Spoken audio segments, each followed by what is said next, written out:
menjemput kemenangan kita menghapus seluruh keturunan Pandawa. Satria Dewa Gatotkaca garapan Hanung Bramantyo dan Satria Dewa Studio diinisiasi sebagai pembuka superhero semesta Satria Dewa. Sayangnya eksekusinya lemah, bahkan cenderung buruk. Benarkah demikian? Mari kita kupas sampai tuntas. Di vlog kali ini akan membahas sebuah review film bergenre action superhero Indonesia, Satria Dewa Gatotkaca, film yang gagal ditonton rame-rame. Satria Dewa Gatotkaca garapan Hanung Bramantyo dan Satria Dewa Studio diinisiasi sebagai pembuka superhero semesta Satria Dewa yang diambil dari kisah Pandawa dan Kurawa. Sayangnya eksekusinya lemah, bahkan cenderung buruk. Benarkah demikian? Mari kita kupas sampai tuntas.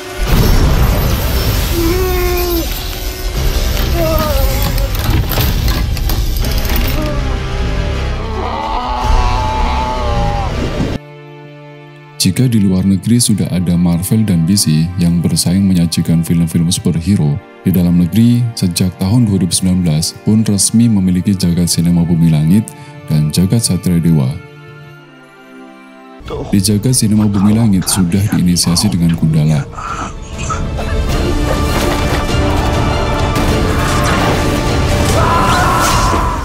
Maka di jagat Satria Dewa dimulai dengan film Satria Dewa Gatotkaca.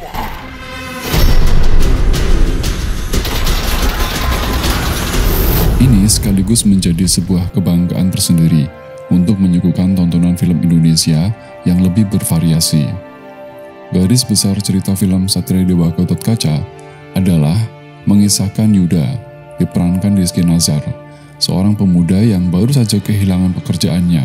Setelah itu, Yuda justru menemukan fakta bahwa ia adalah bagian dari gen Pandawa dan juga titisan Gatotkaca. Namun, statusnya itu justru membuat Yuda menjadi incaran dari kaum Kurawa yang menginginkan medali sakti Braja Musti untuk membangkitkan Aswatama. Seperti apa sih dari sisi naratif dan sinematiknya? Di dalam sebuah penggarapan film yang menceritakan kisah bersumber pada dongeng kepahlawanan rakyat atau epos tidaklah mudah. Namun di film Gatotkaca terbilang cukup berhasil dalam memperkenalkan semestanya dengan detail. Film ini benar-benar membedah latar belakang Yuda sebagai karakter utama dan betapa penting perannya bagi semesta Satria Dewa. Hal inilah yang membuat film Gatotkaca dirasa cukup ringan untuk ditonton, di mana epos Mahabharata yang mungkin terkesan jadul diubah sedemikian rupa agar menjadi cerita pewayangan yang cukup enjoyable untuk generasi zaman sekarang. Gatotkaca juga berhasil memberikan kejutan yang membuat penonton untuk cukup penasaran atas kelanjutan semesta Satria Dewa berikutnya. Di sana ada beberapa karakter penting yang sudah lebih dahulu muncul dalam film pertamanya ini. Paling tidak menjadi kunci bagi penonton untuk tertarik mengikuti kisah semesta Satria Dewa ke depannya. Lazimnya film bergenre action superhero memang biasanya diawali dengan teaser, adegan pembuka, atau act 0 sebagai jembatan untuk memulai sebuah cerita sekaligus pengunci penonton, dan berhasil ditampilkan di film ini. Scene pun berpindah memasuki perkenalan masalah, dengan langsung masuk konflik antara keturunan Pandawa dan Kurawa yang punya dua garis keturunan saling berbeda dan tak akur, serta tersimpan dendam dari Kurawa untuk menghancurkan Pandawa. Di konflik ini sekaligus memperkenalkan tokohnya, jadi ini yang membuat penonton keteteran di cerita film Gatotkaca. Plot di film ini bahkan tak memberi kesempatan kepada penonton untuk secara khusus berkenalan dengan tokoh demi tokoh. Baik protagonis dan antagonis di film ini tak terlihat kentara dan kuat. Satu-satunya scene perkenalan yang utuh dan runut itu pada sebuah cerita penyadaran diri Yuda, di mana ia adalah putra dari wanita bernama Arimbi. Ketika dia beranjak dewasa, dirinya menemukan bahwa dialah yang terpilih sebagai titisan Gatotkaca untuk melindungi keturunan Pandawa. Point of interest dari alur film ini justru saat cerita memasuki teror demi teror pembunuhan yang terus berlangsung. Satu persatu keturunan dari Pandawa kehilangan nyawa mereka, termasuk Erlangga, sahabat dekat Yuda. Dan sebetulnya inilah yang menjadi gerbang memulai sebuah cerita dengan penuh konflik. Dari sini pula, perjuangan Yuda beserta teman-teman keturunan Pandawa diawali dengan perlahan memperlihatkan sederet fakta mengejutkan mulai terkuak. Cerita pun mulai mengalir hingga ke ending. Sisi lainnya, dari Satria Dewa Gatotkaca ini tidak sekedar membicarakan pertarungan antara protagonis dan antagonis. Sisipan drama keluarga turut diselipkan dan mampu mengacak-acak emosi penonton. Dan di alur ini berhasil memberikan plot twist. Sisipan tokoh punakawan ini yang menurut saya gagal. Kenapa tak menyatu dengan konflik utama, justru malah terlihat hanya sisipan gimmick dan pesanan sponsorship. Padahal, jika ini mampu melesap dengan konflik, tentu akan menjadi sebuah cerita yang komplit sekaligus melengkapi gimmick cerita. Lalu, bagaimana unsur sinematiknya? Mari kita bahas. Sinematik dalam film ini secara visual sangat bagus. Pemenuhan side shot, kamera angle, dan kamera movement, dan dukungan lighting telah cukup maksimal.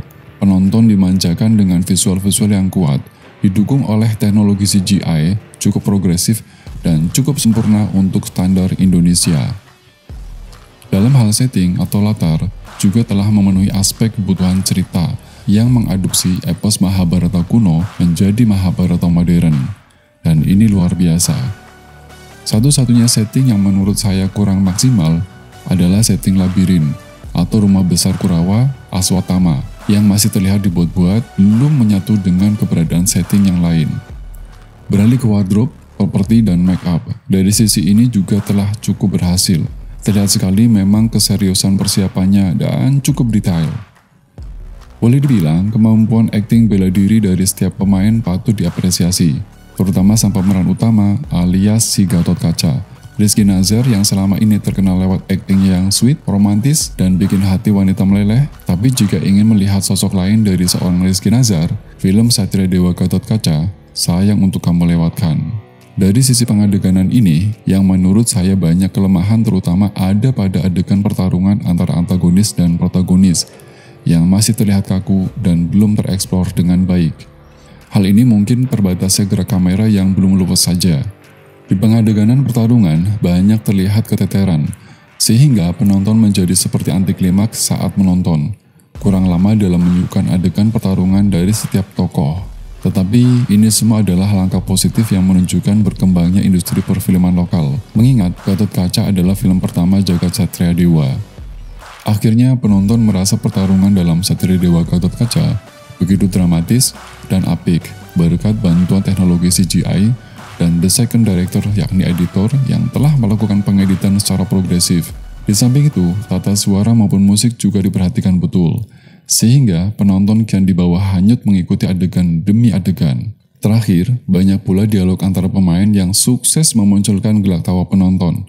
Contohnya seperti ini, coba ditonton dulu, baru kamu akan paham. Selamat menonton.